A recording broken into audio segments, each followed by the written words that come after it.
Китеп окуу учурда жетиштүү деңгээлде бааланбай келет. Адамдардын көбү китеп окуу ордуна өзүнүн сүйүктүү сериалын көрүүгө ашыгат.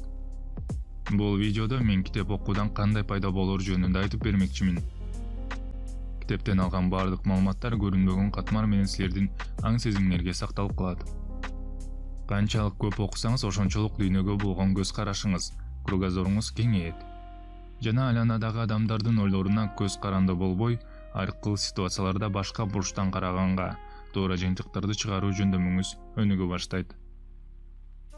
Эгерде сиз окуп алган маалыматтарыңызды унутуп калган болсоңуз деле, сиздин сөз байланыңыз өсөт. Кандай гана адабиятты окуган адам болбосун, анын арат ардак чеберчилиги китеп окуган адамга салыштырмалуу алда канча чоң экендиги далилденген. Сөз байлыгынын болуусу мурда сизге түшүнүксүз болгон темаларда баарлашууга, башка адамдарга ойлогон оюңузду так жеткирүүгө керек болот.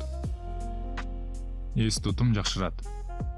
Көркөм адабият же болбосо илимий адабиятты окуу учурунда сиз эсиңизде көптөгөн каармандарды, терминдерди, мотивдерди сактоого туура келет. Ошого байланыштуу канчалык көп окусаңыз, ошончолук жаңы маалыматты эсте сактоого оңоюраак болот. Жашоодо адамдардын ысымын оңой жаттоого, башкаларды кунт коюп угууга жөндөмдүүлүгүңүз өсөт. Китеп окуу өмүрдү 2 жылга узартат. Йел университетинин окумуштуулары далилдеген факт. Китеп окуганда ми клеткалардын арасындагы байланыш күчөйт. Бул өз кезегинде нейродегенеративдүү оорулардын пайда болуусун сактайт. Китеп окуу эске сактоо жөндөмүн жакшыртып, депрессия менен күрөшүүнүн жакшы ыкмасы болуп саналат. Окуу стрессти төмөндөтөт.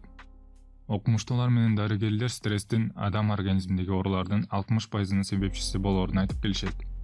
Узак убакытка созулган стресс инсультту 50%, жүрөк кан тамыр ооруларынын пайда болуусун 40%-га жогорулатат.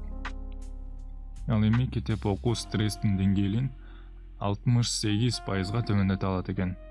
Болгону 6 мүнөт китеп окуу жүрөктүн согушун жакшыртып, булчуң эт кычышканын басат. Окуу уйкусуздукту дарылайт. Көптөгөн адамдар жатар алдында планшет менен телефонду карап жатышат. Алардан чыккан көк түстүү жарык организмдеги мелатонин гормонунун бөлүнүүсүн алсыратат. Ал эми китеп окуу жатар алдында уйкуну чакырат экен. Китеп окуу кыйын учурлардан чыгууга жардам берет. Кээ бир адамдар китепти чындыктан качуу деп эсептешет, бирок илимий изилдөөлөр көрсөткөндө китеп окуу коомдогу жөндөмдөрдү жогорулатаарын көрсөткөн. Китепти көп окуган адамдар башкалар менен тил табышып, кыйын учурлардан чыгуусуна, керек болсо жакшы көргөн адамын түшүнүүгө да жеңилирээк болот экен. Эгерде бул видео жаккан болсо, каналга катталып, видеонун астына лайк басып, коңгуроonu басууну унутпаңыздар. Көңүл бурганыңыздар үчүн чоң рахмат.